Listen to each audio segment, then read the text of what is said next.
We didn't have any of this orchard. It was a lawn from the edge of the veranda right to the back fence. And we had friends over in Arcadia who had an orchard, and they had a poultry farm, and they had geese. And they'd come to the age in their life when they thought they'd retire, but they were very fond of their original geese. They had the 3 originals, the gander and 2 females. And that made that's sort of the basis of the goose family. So they said, well, you've got plenty of space. We're going to move into a flat. Would you like to look after our original trio? Yeah, we'd love to have them. Oh, good, that'll be fun.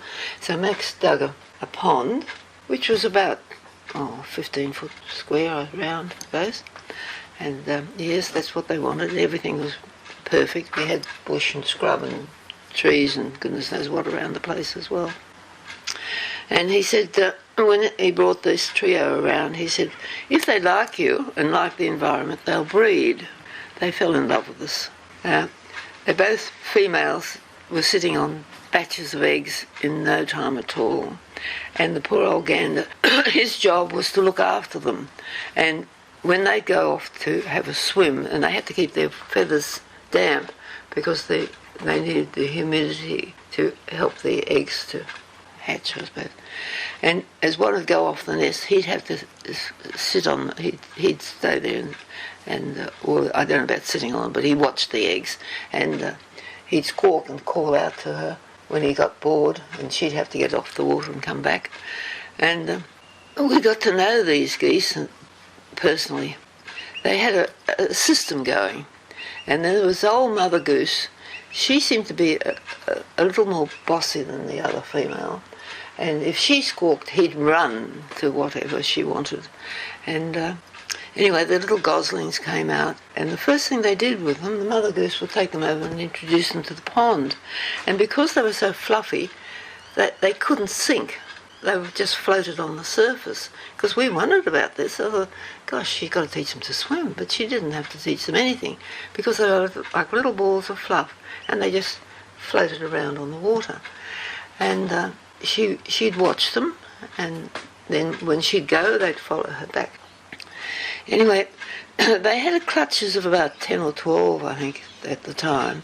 Well, all of a sudden, we were inundated with about 20-odd geese running around the backyard in various stages. They grow very quickly.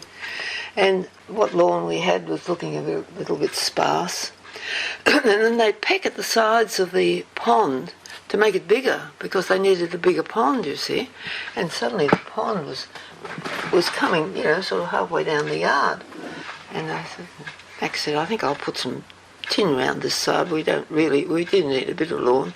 So he got some corrugated iron. They're only about strips of about, 18 inches high, and put them around one side. And so they respected that. They couldn't make it any bigger coming down towards the veranda. Then we were watching them. They used to play. They played chasing. So he made them a slippery dip out of a sheet of iron down one end. And first of all, it was not going to be a slippery dip. It was going to be something to help. Some of them were having trouble getting out of the pond. So he put this bag down, and they crawl up on the bag because they could get a bit of tension with their claws.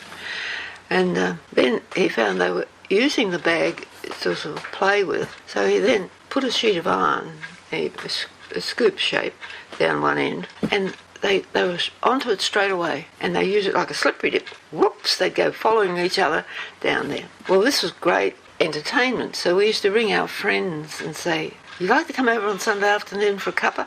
And, or I'd say a cuppa, Max would say a beer, and watch our geese. People would turn up, we've come to watch the geese. So we'd have on the back veranda with chairs, tables and everything else, everyone sitting around, blokes with their beer and and entertained by these geese. Well, as they got older, there were some young ganders amongst them, and of course some of the females, and then they would play chasings, and it would be the males chasing the females. By this time, Mother Goose would be sitting on another batch of eggs, of course. As the weeks go by, things, the progress was going on. And so old Papa Goose, gander, he had to watch her. This was his job. But he'd hear the excitement happening over on the pond, and it'd be too much for him. So while she wasn't looking, and he'd watch her, and as soon as she'd sort of take an interest in what was happening underneath her, he'd be off like a shot over and joining the procession in and out of the pond, down the slippery dip, paddle across, and back they go. And this was great fun, watching all this.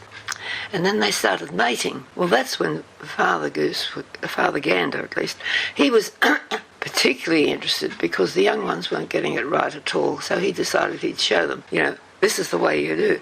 And he'd get on the young goose and he'd push her head down under the water. And we'd get quite alarmed. Oh, God, he's not going to drown her. No, he wasn't going to drown her at all. Anyway, so while he would be there, Mother Goose would suddenly realise he wasn't there. She'd be up. She'd go down the chute and start pulling his tail feathers out. And she'd hang on to those tail feathers, and she'd hang on so tightly that he had to struggle to get out of the pond. But he knew what she was wanting him to do. He had to go back and watch the eggs, because it was her turn to wet her feathers, you see, to go back and sit on the eggs. And she always made sure that if he was playing up on the pond, she'd be right onto him. And we used to wonder, she used to just pull tail feathers, and he'd get the message and he'd be straight over to the nest. And this was our Sunday afternoon entertainment.